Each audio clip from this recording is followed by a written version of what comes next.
Welcome back, everyone. I'm your host, Quell Jackson, and you're tuning in to Athletes Unplugged. We have a very special guest today. He is a three-time Pro Bowler, three-time All-Pro. He was the 12th pick of the 2005 NFL Draft. And in his first 3 years, this guy, Shawne Merriman, was able to generate 39 and a half sacks, more than anyone in that 3-year span during that time. And you can also catch Shawne Merriman on his own podcast at Lights Out with Shawne Merriman. And he's also, if you want his apparel, his shirts, his hats, fitness equipment, you can go online and shop at shoplightsout.com.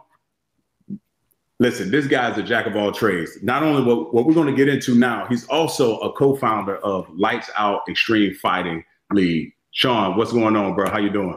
What's up, dude? How you doing, bro? Man, I'm good, man. It took me a couple times to get this intro, but I finally got it, though. I'll tell you that. Hey, third time the charm, man. We know that. So we talked a few hours ago, and you recently told me you made a move from Cali to Vegas. Walk me through that. What was going through? You know, last year was COVID. It shook everyone by storm.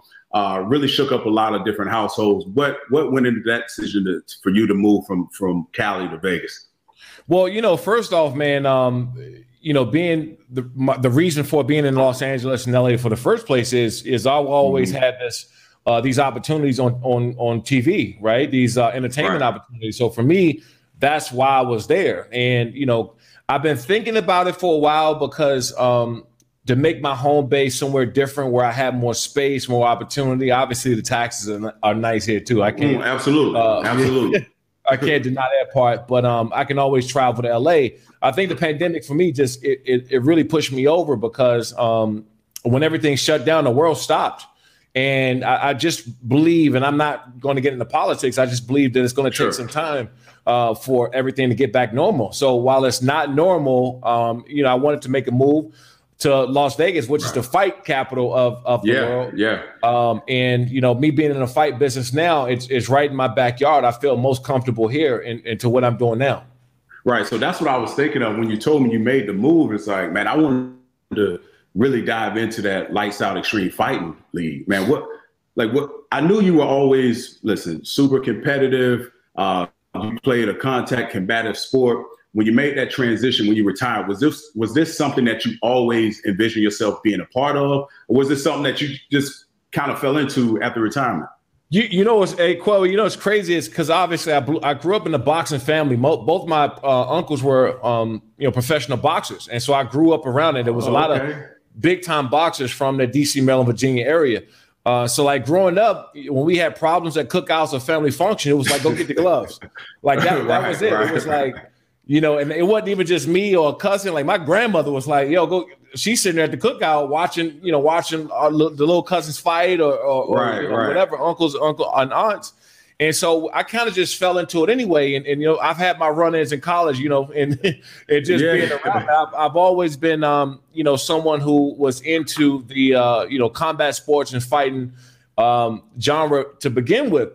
And fast forward, you know, I got drafted by the Chargers in 2005, and MMA was coming onto the scene. Obviously, at the time, UFC was getting big, and so I just wanted to go try MMA out to get better with football.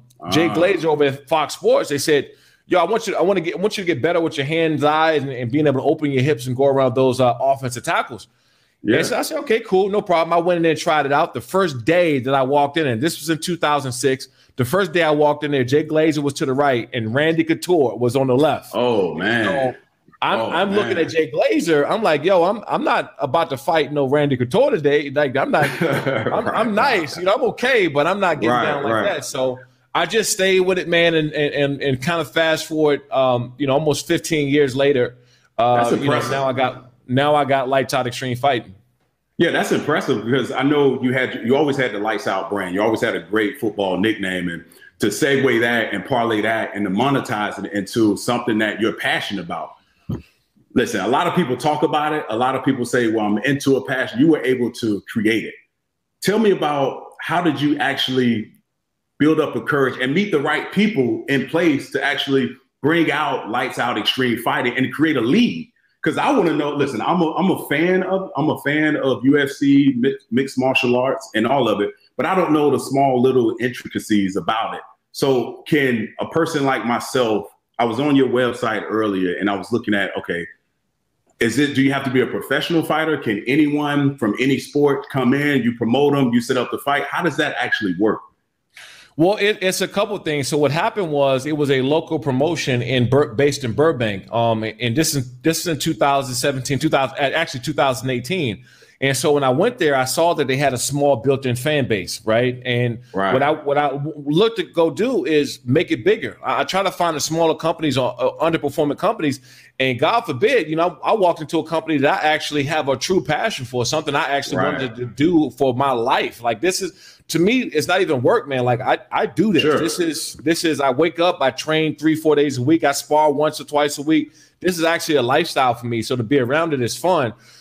So two parts, you know, we got a lot of these smaller fighters that come from these areas. We give them an opportunity to turn amateur. They obviously they go and they train at wherever gym they at, whatever part of the country they at, and then they'll come and take amateur fight and then turn pro. But one thing about Lights Out, Quail, is what we've been looking at is these former athletes from other sports transitioning over when they done.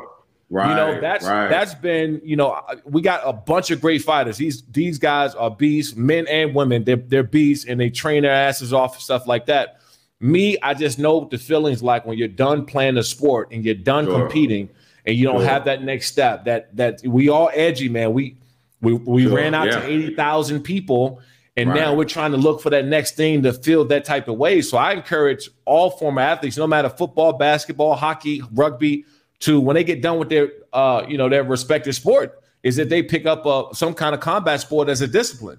Right. So that was going to lead. You actually answered my next question I was going to ask you. You're actually setting up a gateway for that transitional phase, because I'm actually going through it myself. I'm teetering towards that 5-year mark of being retired and just trying to figure out, you do a couple investments here, you mingle with the right people.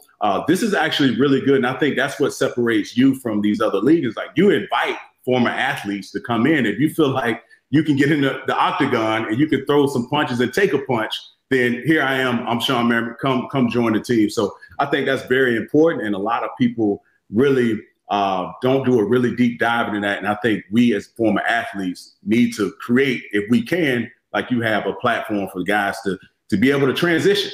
You know, that's what we did. It was a combative sport or what have you. So I'll say this.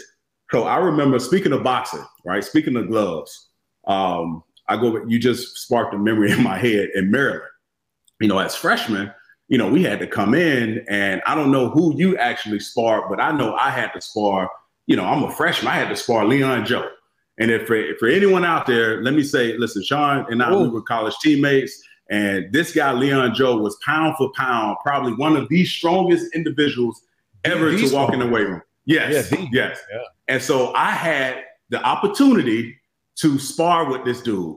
Here I am, soaking wet, 215, 210, but I put the gloves on. I never put on a pair of gloves before in my life, but I thought I was tough. But I remember, barely grazing his cheek, and all I knew was like 10 or 15 different blows just coming at me. But that was a moment that I feared for my life at that point, but it was also the introduction into picking the gloves back up, because now tomorrow, for instance, I'm training with a former, Hall of Fame boxing champion, and Israel Wynn. She's coming over. So I'm a fan of boxing, and that was the first time it was introduced to me. But who did you actually spar, or did you spar anybody your freshman year? I don't think I was fights. Yeah,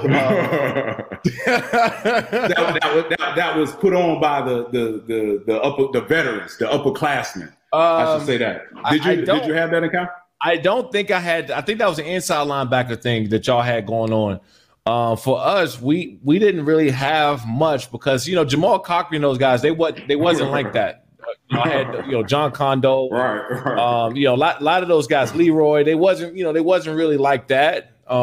You had some. Maybe I talk too much. Yeah. No. Maybe I talk too much, and they put me in the fire. Yeah. Probably. If anybody's gonna get put in the fire, it was gonna be me coming in, being the hot shot. No, but nobody messed with you though, because I remember it sparks another memory. I remember, you was in a league of your own, bro. Like they messed with all the freshmen, and then lights out, Shawne was over here. They ain't fool with you because for the very first, what was that in training camp when we all had to introduce ourselves? You know, like anything else, you say your name, your position, where you're from. But I talked about it on your podcast. You know, like you decided to tell everybody you was gonna be leaving school in 3 years. And you was going to be a top draft pick.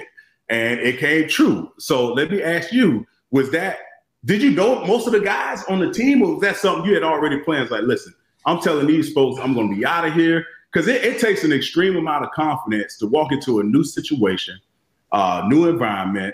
Listen, you were all everything in college. And to walk into Maryland, which was down the street from you, that was big shoes to fill. Yeah. Yeah, you know what it was for me. Obviously, I was a cocky, mother, whatever back then. You was confident, you know. Yeah, I was confident, but you know what breeded my confidence was my work, and then also too, I had a chip on my shoulder from where I came from, and I was down to school, right. down the street from the school. So I had a little chip on my shoulder. Anyway, the other thing is that I got the kind of the privilege to come in and meet like LeVar Arrington and Ray Lewis. So I was around those guys already. Right. So when I'm talking about if they went somewhere, I was going with them.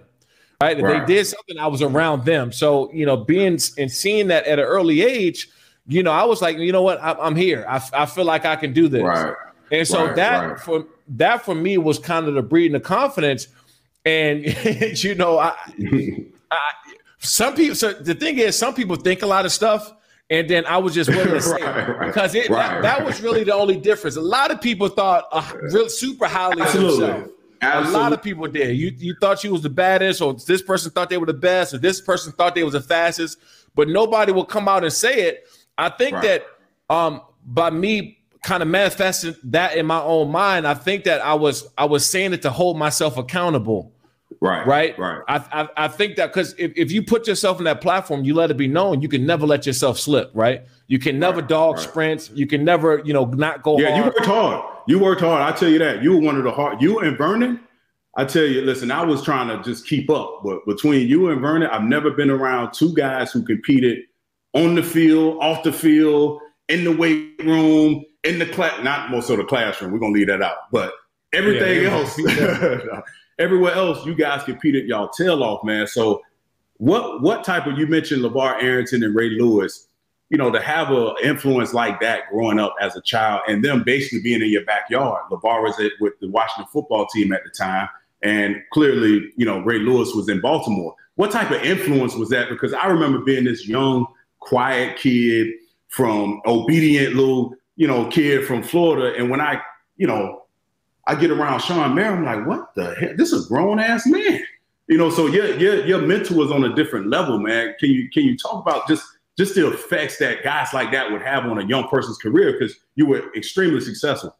You know what, Quell? What it did was it opened your eyes up to a lot of stuff. Because I don't know, about you, but where I'm from, ain't no pro athletes was around us. Like I didn't have an outreach. Nobody, no pro athlete came back and talked to our kids' camp. No pro athlete came back to my neighborhoods or anything like that.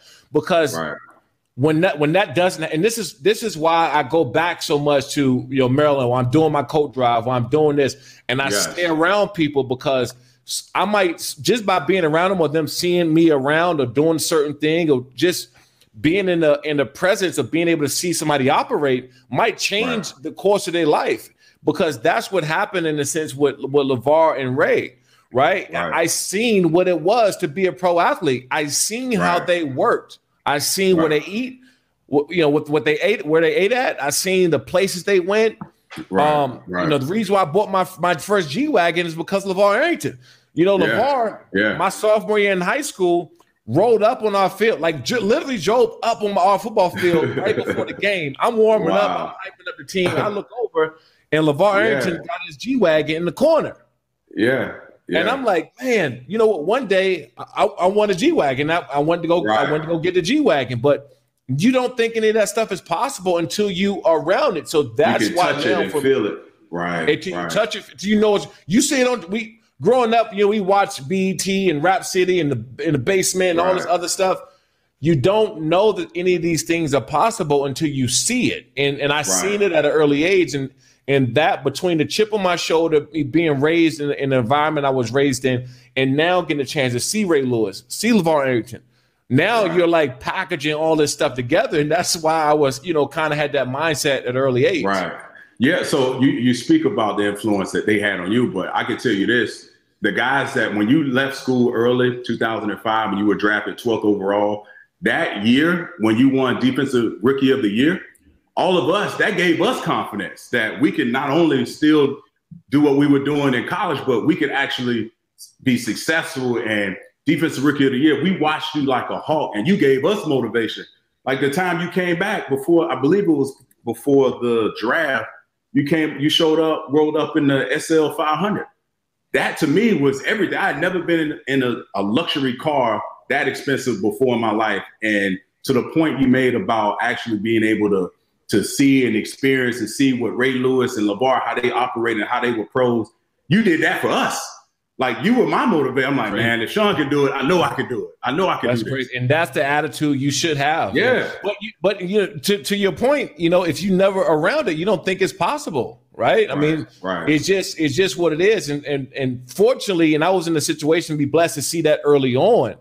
Right. And like in high school. So I walked in with this, I had this pro mentality as a college player. Just like I had a pro because of them, Man, that was so you bring up, I want to go back to a point you made, but, I definitely agree with that point that you had a professional mentality at the collegiate level. Do you remember, and I didn't get it at the time. So when you were at Maryland, you were considered a DN. Is that right? And you made a fuss. You made a fuss to Coach Simo and everybody to change your position. If we technically ran a 3-4, you want to be listed as an outside linebacker. Like to me at the time, I had no idea. And that was on the cusp of New England winning championships, this new 3-4 defense being what it was. And you were a 6'4", 260-pound linebacker, ran a 4.6 and bench 25 times 225. So you were on the cutting edge of that. I feel like that was a credit to the professional athletes you were around and just kind of the toolage that you picked up that you had underneath these guys. And at the time, it didn't make sense to me. I'm like, why is this guy making all this fuss about it? But you were always had that you always the next step ahead. And so I say that to say, obviously, you got lights out extreme fighting going on. And then Quell, I want to just add on that real quick. What that did was, I don't know if you remember at the pro day, how many teams were out there when I was working out because they had me as a tweener. Right. They were coming out there to see me as an outside linebacker, but I had Dick Vermeil and all these people who was looking at me at playing. So that I didn't plan on it working out just like that, but it actually it did. Yeah, it was perfect. Yeah. It couldn't have. You couldn't have.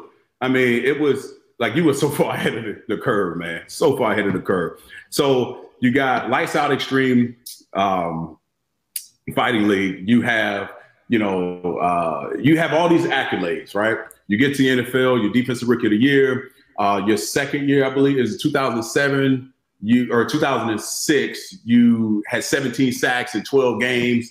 Like, how did all of that? I go back to this. You've been a guy that's been anything you've touched has turned into gold, right? And it has to come from someplace. And listen, I won't talk about it unless you want to, but I know some of you had a traumatic, childhood in a sense where you dealt with.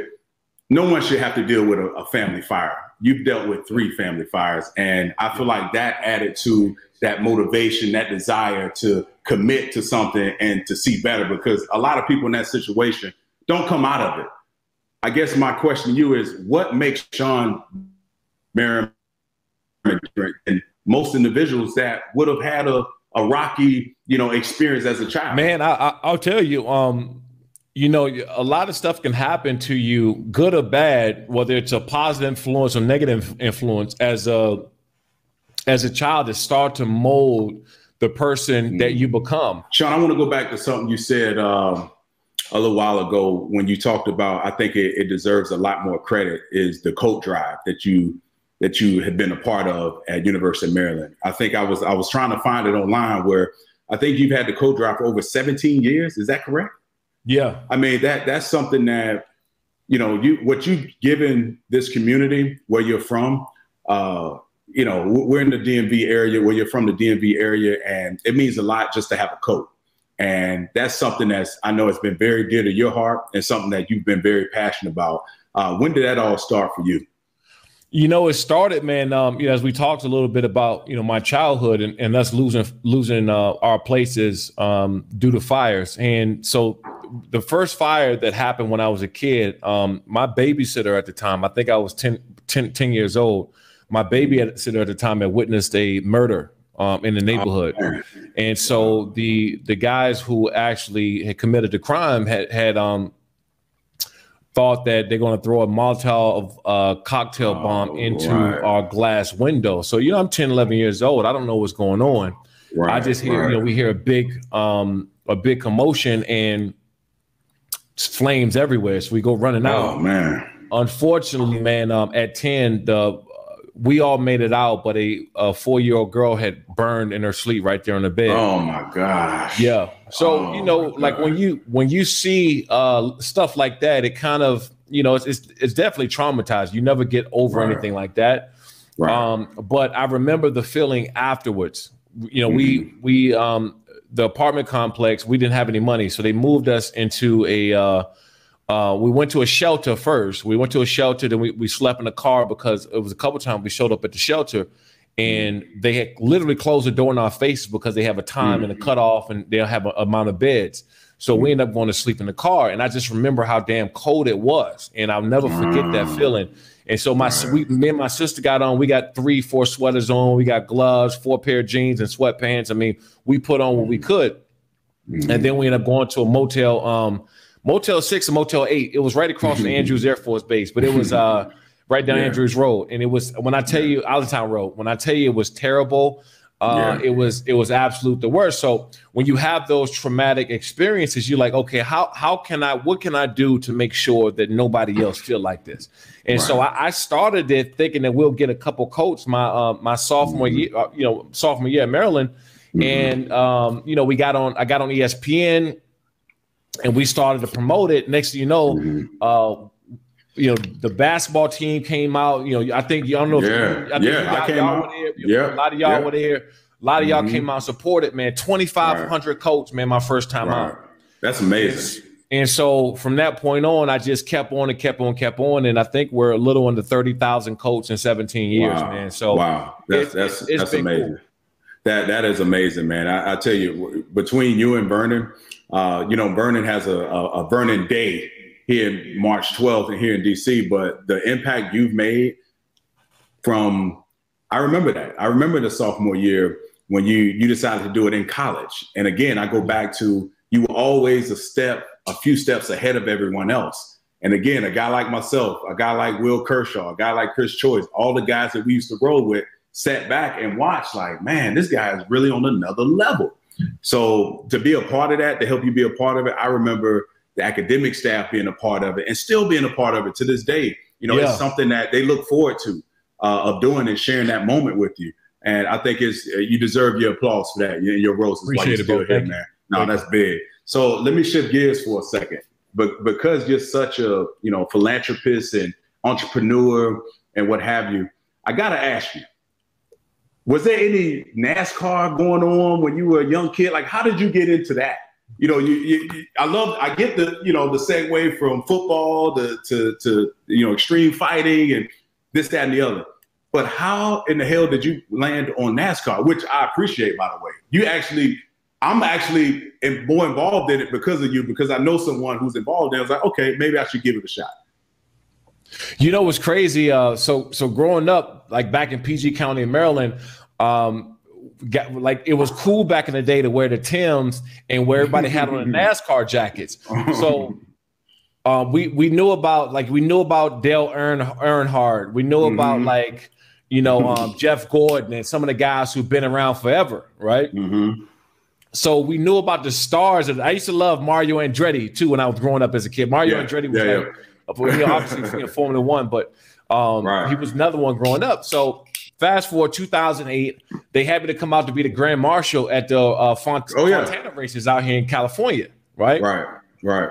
I go out there, mind you. The only thing I know about NASCAR, I watched it on TV. I got a little NASCAR toy set growing up. I knew everybody rocked the Timberlands and the NASCAR jackets back in the day, right? So I'm like, okay, cool. I know a little bit about it. Well, when I tell you, I walked there and there was 30-some thousand, maybe 40,000 people, and they announced my name as I was walking up on the ladder, and the crowd went crazy because what I realized at that moment, a lot of NASCAR fans were football fans. Okay. So as people want to call it redneck and hillbilly and all this other stuff, they are football fans, and so it was cool for me because I only watched NASCAR on TV. I had no idea of how exciting it was in person. Right. So when you get there and you hear those engines and they going by you and you see how fast they're in and out the pits, I'm an adrenaline junkie. So I was like, you know what? This it. This it for me. And so fast forward, I got a chance to meet Jesse Iwuji, who was one of two black drivers in all of NASCAR. He was on the K&N series, but I didn't know much about the K&N series. The K&N series is basically it's called like the D League of the NBA, right? Okay, yeah, I'm learning. Yeah, so it's still part of NASCAR, but it's like the D League of it's the one of the lowest classes before you kind of go up. Same cars, they just race on short tracks. But it's expensive as hell. And so when I came across and I met Jesse Iwuji, I didn't even know this when I found out about the K&N series. I had no idea. So I knew about Bubba Wallace being, I think he was at Bubba at the time was like an Infinity. He wasn't even at the main cup yet, right? On the main level. And so when Jesse told me that he was looking to make his way into NASCAR, I was like, you know what? I got a lot of connections. I have a lot of friends who are business owners, company owners, CEOs, Fortune 500 companies, and so forth. So I started to reach out to them first. I said, man, look, we got a hell of a guy, a person to played Navy in college, played football. Okay. Right. And then on top of that, he black and he in NASCAR. I said, do I got to explain anything else? Like, this is a hell of a deal here. And so I got a couple of friends. Initially, Perfect Hydration came on the water company. He's a friend of mine, the owner and founder there. So we came in and started really making our headway in the sport. Okay, man, you know what? That's interesting, man, because I just learned a lot from this short conversation because I know nothing about NASCAR, Indy cars, or any of that matter. And it makes me wonder, like, did I not take advantage of a situation when I was in Indy? They had, there was a moment where they wanted a ton of us to come out, and a lot of guys did take advantage of it. I was on vacation somewhere, but I wish at some point I want to be in that pit. I want to see that. I'm an adrenaline junkie to a certain degree as well. I want to see what that's all about. But I think that's so fascinating, man. So fast. So I'm gonna change gears once more. I gotta bring this up because I don't know if we've ever talked about this before. So remember winter workouts in Maryland? You remember that? You remember that, right? So there's one incident that stands out to me that I picked up your move from this. So there was one incident where and winter workouts, for those who don't know, is, in college, you have to wake up at like 4 or 5 in the morning, and basically you're running, doing different drills for over an hour. It's brutal. No one loves it. And for whatever reason, linebackers work out with linebackers, receivers work out with receivers, offense, defense, et cetera, et cetera. So this one particular incident, so let me say this. They have these big gray garbage tins. So, because you're working out so much and depending on what you did the night before, you could throw it all up.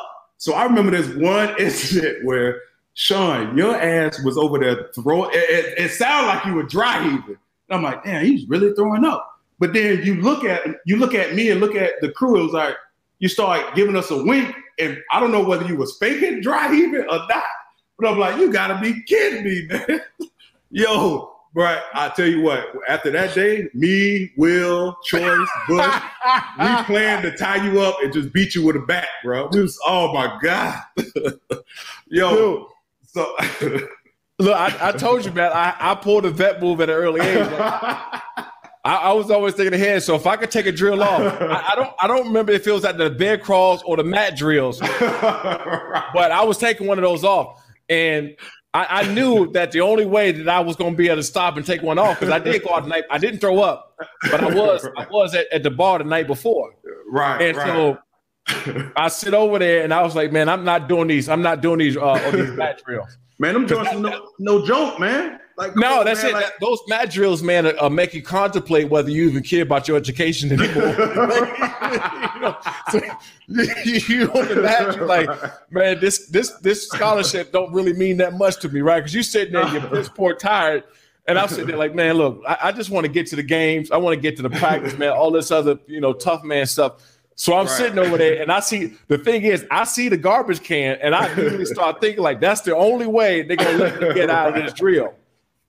So I went over there and I started arching my back like I was throwing up. Bro, that was legendary. I looked at y'all and gave you gave me the wink, boy. I was so mad.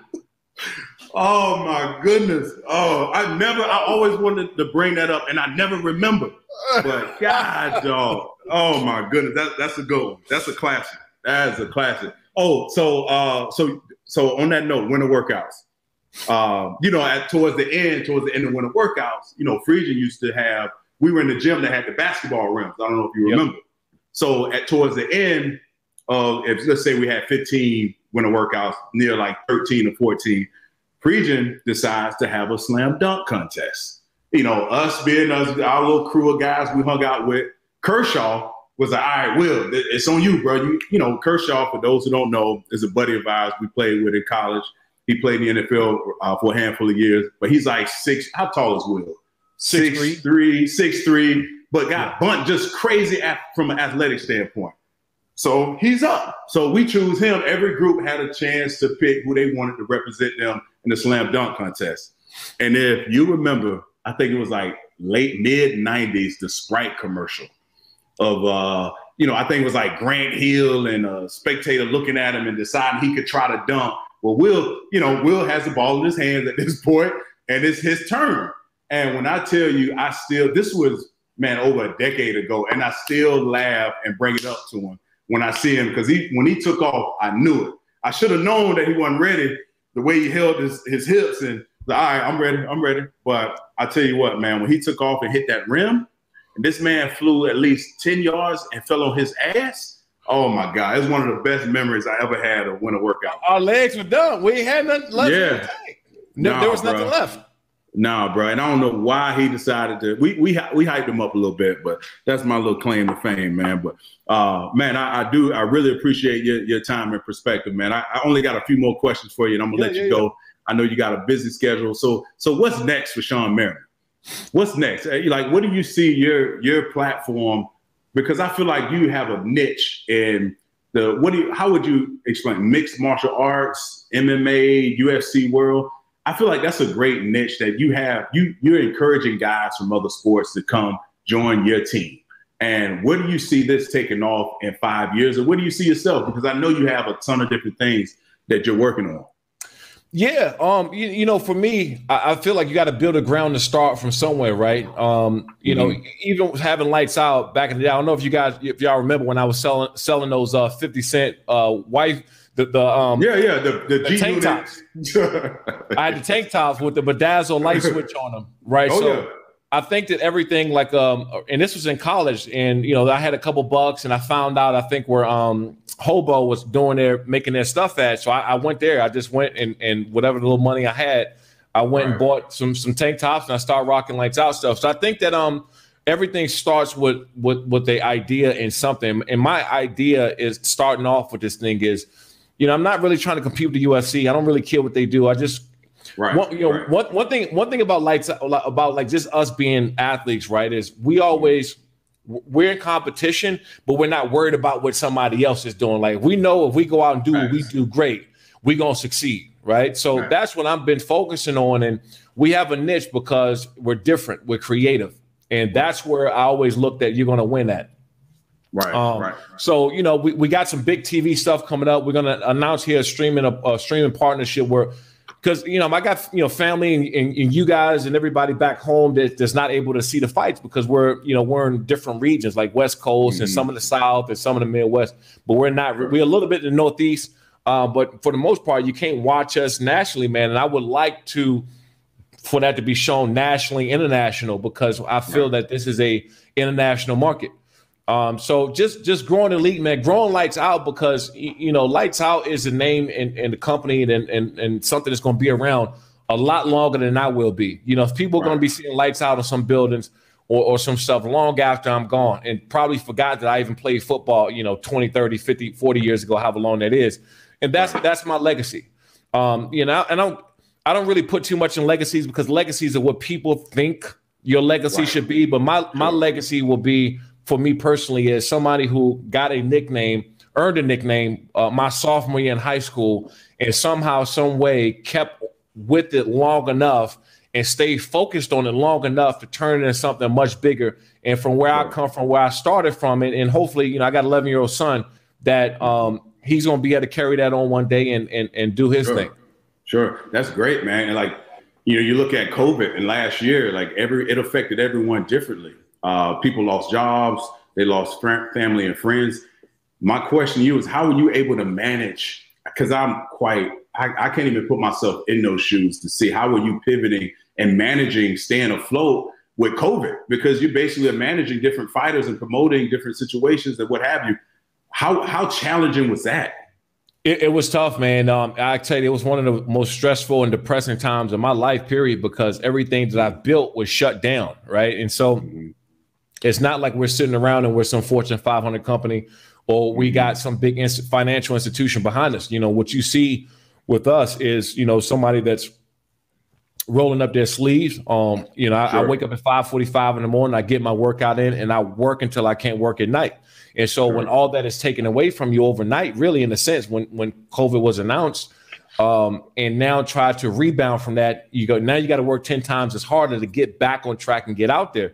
Sure. But if you're willing to work and willing to put in time in it, man, you're going to be successful. And not just in this thing, I'm talking about in anything you do. You put the time and effort in it, you care about it enough, and you're going to be successful. Yeah, no, I agree with that, man. I really do. At some part of the show, and previous guests I've had on, I've always done this quick Q&A called my Pick Six. I'll ask 6 questions, rapid fire. You give me an answer, I give you a question. But I'm not going to do that today because there's so much to talk about with you. And I promise you, I'm going to get you out of here. I just had a few more questions for you in terms of your working out. You've always been the guy you've never not been in shape, in my opinion. What was it like for you after you had those 3 seasons in the National Football League when you were dominating? You absolutely dominated. As I said earlier, there was no one in the game that had more sacks than you. How did you deal with the mental side of things those next few years? Because you were riddled with injury. And I remember saying to myself, man, I was like, man, you worked so hard and you've overcome so many obstacles thrown at you in traumatic situations as a young child, that you finally get to that pivotal moment and you not only kick through it, you blast it through the door, and all of a sudden injuries happen. Yeah. I think, me being a guy that dealt with it myself, I knew I became a better person because of it. Do you feel the same way? And I feel like this has actually springboarded you into dealing with a situation like COVID, because you've had many other tough times in your life to put up against this one. Yeah, that was at the time. And when stuff happened, you always try to figure out why, like what's going on? Why is this happening? Right. Because, I put in so much time, as you said, I've been working. I always worked out for life, man. I just so happen to play football. So it's one of these things where I just like to work out. I like to look and feel good. And that's just part of my life. But the second part of it is, because I did experience all those other things, I was prepared. I was prepared to deal with it. And what it also did is open up my mind, because you walk around feeling like Superman, that nothing can happen to you. You can't get hurt. And if you get hurt, it's only for a short period of time. You're going to bounce back and everything is going to be okay. But when I first blew my knee out, had a full reconstruction there, and I thought I was going to be, and I was fine coming from that, and I was compensating coming back, and then turn around and tear my Achilles a year and a half, 2 years later. it was like, okay, now I got to start thinking after this thing, because this can be over at any given time. Now I'm a preparer, man. I believe that if you prepare for what you got coming up, you're going to succeed. But a lot of people don't prepare, and I was prepared to retire. I was prepared to move on. And so as long as I keep preparing, man, I'll always be ready for the next step. Yeah, well, I don't see how we move on from that. I think we got to end on that note, man. Again, I appreciate your time and your perspective as always. You know, you've been a dear friend of mine from the very beginning. You know, you taught me a lot just by your actions. And, you know, kudos to you. Much success to Lights Out Extreme Fighting League. I hope you nothing but the best. And if I can help, feel free to reach out, man. I'm here for you. So I appreciate you, man. And good luck, man, with everything. And I'm finally, I watched you over the last couple of years, even when you were doing stuff at Fox and some of these networks do the commentating thing, man. And you just kept at it, man. So, you know, good luck with everything, man. Just keep doing your thing. All right. You got it. Appreciate it. Okay. All right, brother. That's a wrap. All right, bro.